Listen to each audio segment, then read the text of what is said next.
It's not an education problem, it's a war problem. Consider this my official declaration of war. I have a Facebook group now called Intactivist War Room. But the meme warfare, the keyboard warriors, like getting out, collecting the data, reaching out to the journalists. When I put on the suit, I feel like I'm putting on battle armor, going to war to slay the beast.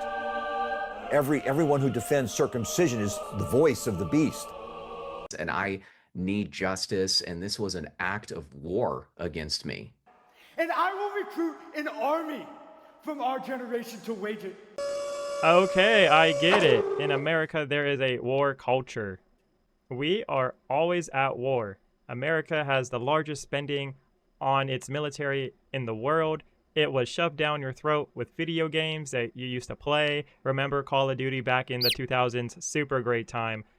Also, Americans love to call things wars. War on drugs, war on poverty, war on immigration, and so on. Even as a predominant Christian society, especially growing up in the 90s, the Bible, there was war references all the time. The Old Testament, they were always at war. And in the New Testament, spirituality is described as a war.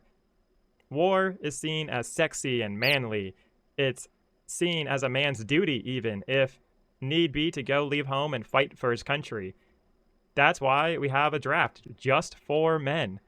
Now, intactivists have tried to adopt this war mentality and this lingo. Many intactivists describe this movement as a fight or war against pro-cutters, circumcision, medical establishment, and so on. There are many things you can take from the military mindset, like teamwork, strategy planning, honor, the mission first, and yeah, the intactivism movement kind of, if you squint a little bit and like turn your head, you can kind of see like in war, men get maimed, circumcision, it does maim you. There are casualties in intactivism, like infants are being killed.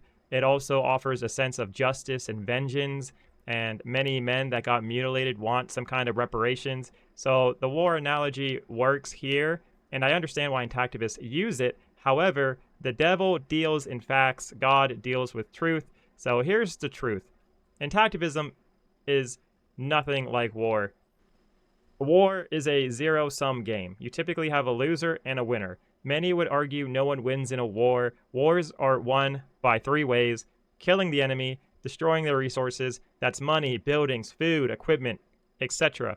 Destroying morale is the last one. And not a single one of these objectives are applicable to intactivists, and nor should they be. War is about tearing down. War is actually about stealing autonomy from a weaker group of people. Why are we describing our movement like that? Winning a war doesn't make you right, it just makes you stronger than the opposing side.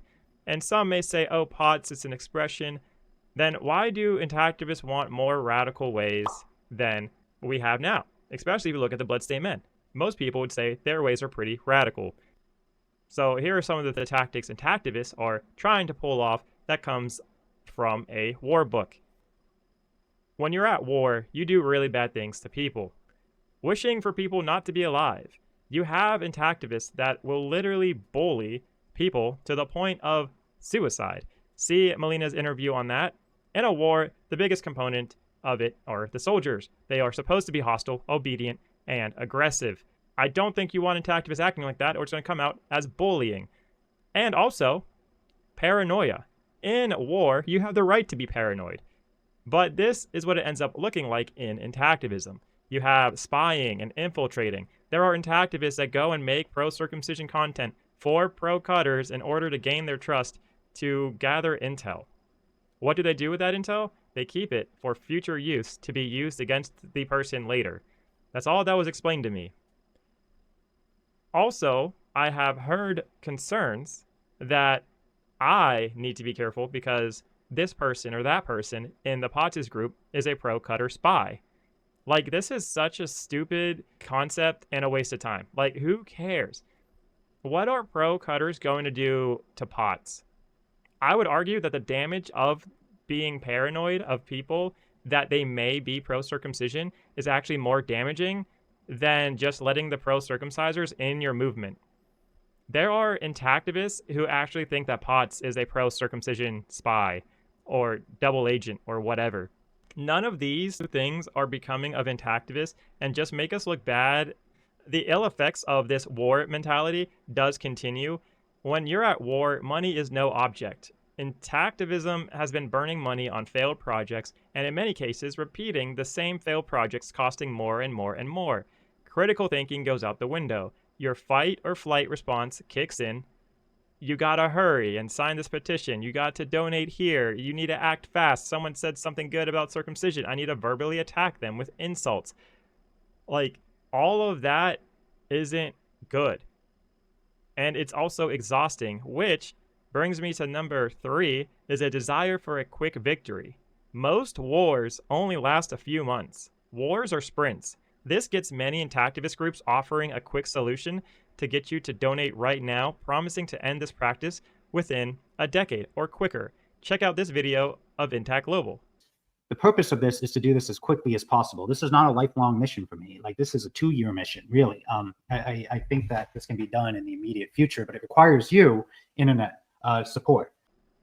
Here's the reality. Intactivism is a marathon. The only result to offer a quick solution is getting money now, and then when this quote-unquote quick fix solution doesn't work as well as it's supposed to, wait a year later and ask for more money, promising the same thing when people forget about your original promise. This also leads to overextending volunteers who end up burning out. So this war mentality is burning out volunteers and money. So there's lots of ill effects that this is having on junior intactivists who do end up jumping in on intactivism. They're high on hopes. They hear a veteran intactivist talk about, I got the thing to end this right now. We're going to end this war. We're going to win the war. Let's go and do this. And these are the effects that start happening. I think we need to reframe intactivism as medical health advocacy. We have a medical health crisis. We're here to educate, protect, and help assist other groups. That should be the angle we treat intactivism. So educate parents, adults, and medical people, protecting those who cannot consent and those who were victims of this practice, and help assisting other groups. And whether that's educating hospitals, letting them know their material is outdated, the court system, letting them know about their blind spot, or a state where they could save money, or even collaborating with other businesses. Like, for instance, Prevail Over the System. We work with eBay, Amazon, Honeygain, Facebook, X, and other small businesses, trying to drag intactivists along for the ride. They are kicking and screaming, though, that's for sure. Circumcision law reform. He works with hospitals to let them know their AAP statement on circumcision on their website is expired, and other medical education institutions. And he explains they need to update their curriculum and notify other doctors that received the harmful and wrong information. That is helpful to people. Health Equality Campaign, he is working with politicians to help their state save money. Your Whole Baby and No Circ of Michigan, they are aiding in teaching adults and soon-to-be parents correct medical information. I think communicating, patience, critical thinking, a positive mindset, and a desire to help goes much further than trying to use an aggressive war mentality. And let's say you still want to go with this war mentality strategy because manliness and you're angry. Well, let me ask you this. A war against who? Let's not start a war you can't win, especially if you start a war against all pro-cutting adjacent organizations. Altogether, intactivists have no chance of surviving. But even when you break down the pro-circumcision groups one by one, your chances aren't looking good. Like the American Medical Society, aka the American Circumcision Machine. The ones that have billions of dollars and tens of thousands of employees, the ones that can lobby the US government to allow circumcisions to be covered by insurance and Medicaid, the ones that have global influence, that American Medical Society, that's the one that you want to pick a fight with. Perhaps the AAP could just make another statement about how good circumcision is. Keep in mind, intactivists, one statement from the AAP could wreck decades of intactivism progress. So, do you really want to fight with the American Medical Society? Or would you rather fight the Abrahamic religions? Now, I know there's some groups that want to fight the Abrahamic religions, but I don't know how intactivists could win a war against those who pride themselves in being martyrs. All three of them own a country, at least one. The Catholics own the Vatican City, in case you were wondering. The ADL, they could destroy you. They could probably convince the world that intactivism is a hate group, and because of your overzealous ways, we get censored off the internet. Iceland is afraid of the ADL. Iceland is much, much, much, much, much bigger than intactivism is. Even one person like Ben Shapiro has more money than the entirety of the intactivism movement has ever had in, let's say, its 50-year history, probably even further than that. And his network could destroy intactivism. So if you end up starting a quote-unquote war with any of these entities, you may bring down the entire intactivism movement back to the Stone Ages. And for what? Some kind of justice? You aren't going to get your foreskin back. And this doesn't protect babies or help anyone trying to go and sabotage, hurt, or war with another entity like this. It may be a blimp on the news while they talk about how bad intactivists are and how good circumcision is. Do you want that? Because that sounds horrible. I think the war cries is coming from a place of anger and frustration. I think if you are banging the war drums, you need to heal. It's clouding your judgment. The war mentality makes you stoop to the pro-circumcision crowd's level. Like, intactivists should be against war and hurting people. And this is literally the exact opposite of what intactivism is about. So I don't know why you're trying to take the pro-circumcisers tactics. I believe intactivists, once again, should be about building up and protecting. We should be trying to help people around us to save people from being circumcised against their wills.